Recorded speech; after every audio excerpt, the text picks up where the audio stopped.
Good morning children. मैं बीना छाबड़ा। आज जिस बिंदु पर हम चर्चा करेंगे उसका नाम है प्रत्यय।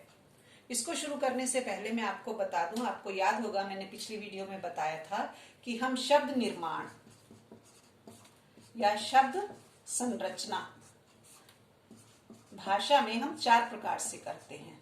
ठीक है, संरचना 4 प्रकार से की जाती है। कौन कौन से 4 प्रकार हैं?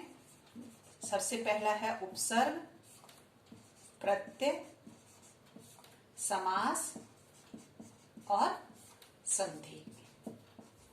इन चारों के द्वारा हम शब्द निर्माण करते हैं। तो आज हम जिस बिंदु पर चर्चा कर रहे हैं वो हमारा है प्रत्यय। इसका मैं विग्रह करके लिखती हूं यहां पर। क्या है ये? प्रति प्लस अय। ठीक है, ये आपका संधि विच्छेद हुआ और यहां पर यण संधि है। ठीक है, और ये प्रति भी अपने आप में एक उपसर्ग है। तो यहाँ पर यण संधि का प्रयोग हुआ है। और अब इसकी परिभाषा क्या होगी? सबसे पहले ये क्या है? ये शब्दांश होते हैं, यानी कि जो शब्दांश होते हैं उन्हीं को ही प्रत्यय कहते हैं। अब शब्दांश क्या हुआ, मैं आपकी इसके बारे में बता देती हूं। शब्द प्लस अंश, यानी कि शब्द किसे कहते हैं? जिसका कोई सार्थक अर्थ हो। तो यानी कि उस शब्द का कुछ भाग, अंश मीन्स क्या होता है? भाग। यानी कि शब्द के कुछ भाग को ही शब्दांश कहा जाता है और वही शब्दांश हमारा प्रत्यय कहलाता है। और इसका हम प्रयोग कहाँ करते हैं? शब्द के अंत में इसका हम प्रयोग करते हैं। ठीक है, दूसरा क्या है? इसमें ये अपने आप में इनका कोई स्वतंत्र अर्थ नहीं होता। अपने आप में इनका कोई स्वतंत्र अर्थ नहीं होता, यानी कि इनको हम हमेशा शब्दों के साथ ही प्रयोग करते हैं। किनको? शब्दांश को। ठीक है, तो प्रत्यय क्या है? प्रत्यय की डेफिनेशन क्या है?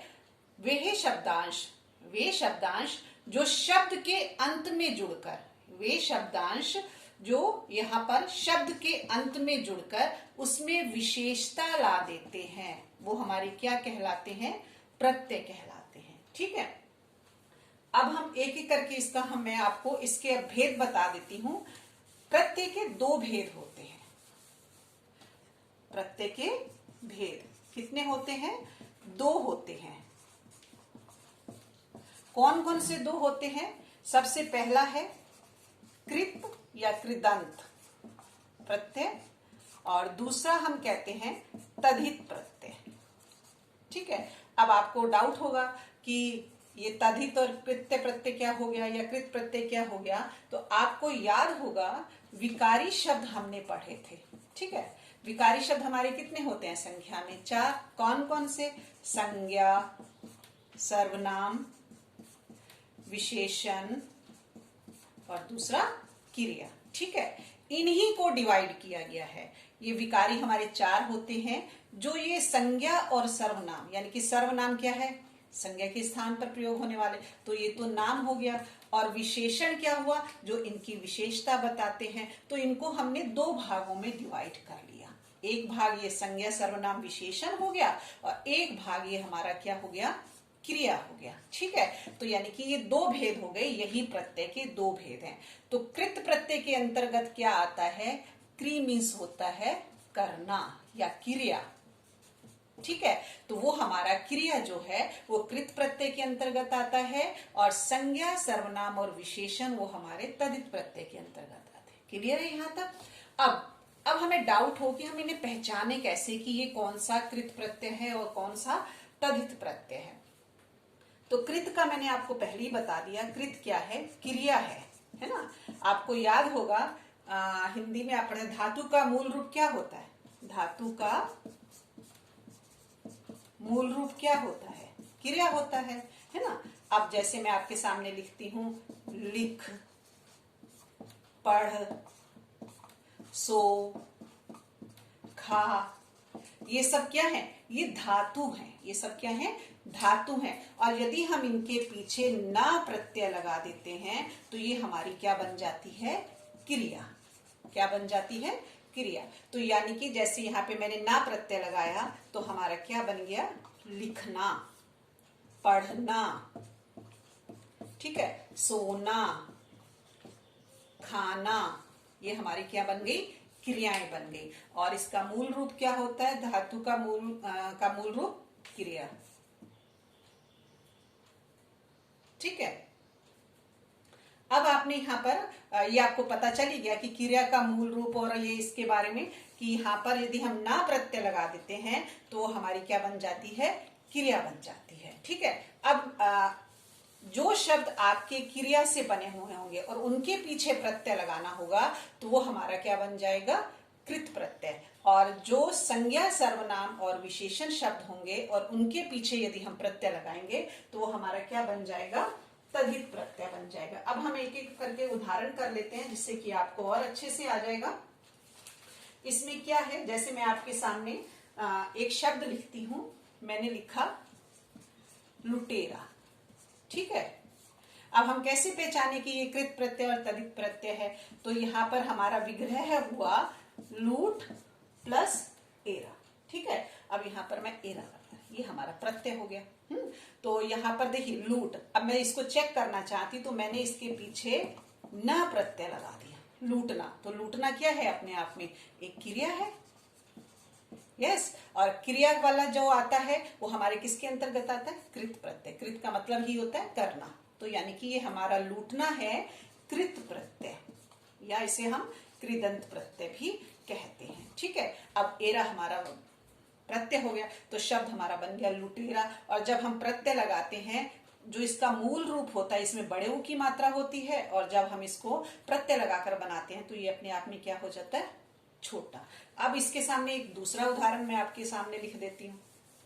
क्या है? जैसे मैंने आपके सामने लिखा सपेरा, ठीक है। अब इसका विग्रह करते हैं। मूल शब्द है सांप प्लस एरा, ठीक है। अब मैंने आपसे कहा कि इन दोनों को हम कैसे पहचाने? तो सांप में हमने ना प्रत्यय लगाया तो हमारा क्या बनता है? सांपना। तो सांपना तो क्रिया नहीं है ना। तो सांपना क्रिया नहीं है तो इसका मतलब क्या हुआ कि सांप हमारा तद्धित प्रत्यय के अंतर्गत आ गया, ठीक है। तो ये अपने आप में सांप क्या है? संज्ञा है। तो संज्ञा किसके अंतर्गत आती है? संज्ञा किसके अंतर्गत आती है? तद्धित प्रत्यय के अंतर्गत। तो यानी कि ना प्रत्यय लगाने पर सांपना तो कोई क्रिया बनती नहीं है, तो सांप संज्ञा है और ये संज्ञा शब्द हमारा आता है तद्धित प्रत्यय के अंतर्गत। क्लियर है? अब ये मैंने आपको एक ट्रिक बता दी कि ना प्रत्यय लगाकर हम कृत और तद्धित प्रत्यय को अलग कर सकते हैं, ठीक है। अब इसके बाद मैं एक आपको और शब्द देती हूँ, यहाँ पर एक वर्ड और देती हूँ यहाँ पर। जैसे आपका हो गया घुमाव, ठीक है। अब इसका विग्रह करते हैं। घूम प्लस आव, आव प्रत्यय है तो घूम, इसमें मैंने ना प्रत्यय लगाया तो क्या शब्द बन गया? घूमना, है ना। तो ये हमारा कौन सा हो गया? कृत प्रत्यय हो गया, ओके। अब मैं एक शब्द और लिखती हूँ आपके सामने, नमकीन, ओके। तो यहाँ पर क्या है? विग्रह करेंगे नमक प्लस ईन बड़ी है। देखो ध्यान रखना, जो शब्द में मात्रा होगी वही प्रत्यय की मात्रा होगी। तो यहाँ पर बड़ी ई की मात्रा है तो यहाँ पर भी बड़ी ई आएगी, नमकीन। तो अब मुझे एक बात बताइए, नमक शब्द में ना प्रत्यय लगाओगे तो नमकना तो कोई वर्ड नहीं होता। तो ये अपने आप में क्या है? ये संज्ञा है और ये ईन प्रत्यय है। तो ये हमारा किसके अंतर्गत चला गया? तद्धित प्रत्यय के अंतर्गत, ठीक है। किसके अंतर्गत चला गया? तद्धित प्रत्यय के अंतर्गत चला गया। तो अब आपको ये याद रखना होगा कि जहां पर हम ना लगाकर प्रत्यय शब्द में ना लगा देते हैं तो वो हमारा यदि निकल आता है, क्रिया बन जाती है, तो हमारा कृत प्रत्यय। और यदि हमारा ना लगा के नहीं कोई क्रिया बनती तो वो हमारा किसमें आ जाएगा? संज्ञा, सर्वनाम, विशेषण, और वो हमारा क्या कहलाएगा? तद्धित प्रत्यय, ठीक है। अब आपको मैं एक और एक चीज बता देती हूँ, एक बात ध्यान रखने वाली है। ये नियम है कि जैसे मैंने आपके सामने एक शब्द दिया दर्शनीय, ठीक है। इसका विग्रह करते हैं हम। दर्श नहीं होगा, दर्श नहीं है। दर्शनीय किसे कहते हैं? कि जो कोई चीज देखने में कैसी हो? बड़ी सुंदर लग रही हो। तो यानी कि यहाँ पर धातु कौन सी है? दृश्य। और हमारा प्रत्यय कौन सा हो गया? अनीय, है ना। तो दृश्य मीन्स क्या होता है? देखना। तो देखना कहा क्या हो गया? एक क्रिया हो गई, है ना। देखना क्या हो गया? क्रिया। यानी कि ये कृत प्रत्यय हो गया, है ना, और ना प्रत्यय लगा हुआ है, तो ये हमारा क्या हो गया, कृत प्रत्यय हो गया, और इसमें अनीय प्रत्यय लगा हुआ है। तो आपको क्या चीज याद रखनी है कि धातु के साथ, जो मैं यहां पर बताना चाह रही थी, धातु के साथ हमेशा हमेशा आप जितनी भी होंगे अनीय प्रत्यय होता है। एक और ये पहचान है, अनीय प्रत्यय होता है। आपको जितने भी शब्द मिलेंगे, पठनीय, नमनीय, पूजनीय, जैसे मैं आपके सामने और उदाहरण लिखती हूँ कि ये क्या हो गया, धातु के साथ हमेशा कौन सा प्रत्यय होता है, अनीय। एक तो मैंने आपको ये एग्जाम्पल बता दिया, एक और मैं बताती हूँ, पठनीय। ठीक है, यहां पर क्या है, पठ प्लस अनीय। पठ संस्कृत का शब्द है ना, पठ मीन्स होता है पढ़ना, और यहाँ पर क्रिया है तो ये धातु रूप है, तो यहाँ पर क्या हुआ, अनीय प्रत्यय आया। एक और आपके सामने लिखती हूं, नमनीय, नमस्कार करना, नमन करना। ठीक है, नमन प्लस अनीय, तो यानी कि नमन भी, नमस्कार करना, ये भी अपने आप में क्या है, धातु है। एक और लिखती हूँ आपके सामने, पूजनीय। और यहाँ पर भी बच्चे बहुत सारी गलती करते हैं, पूजनीय में बच्चे आधा ज डाल देते हैं, नहीं, हमेशा पूरा जा होता है और बड़ी ऊ की मात्रा होती है। जब ये आप वर्तनी शुद्धि पढ़ोगे तो आपको वहां पे पता चलेगा। दूसरा यहाँ पर लिखा पूजन प्लस अनीय।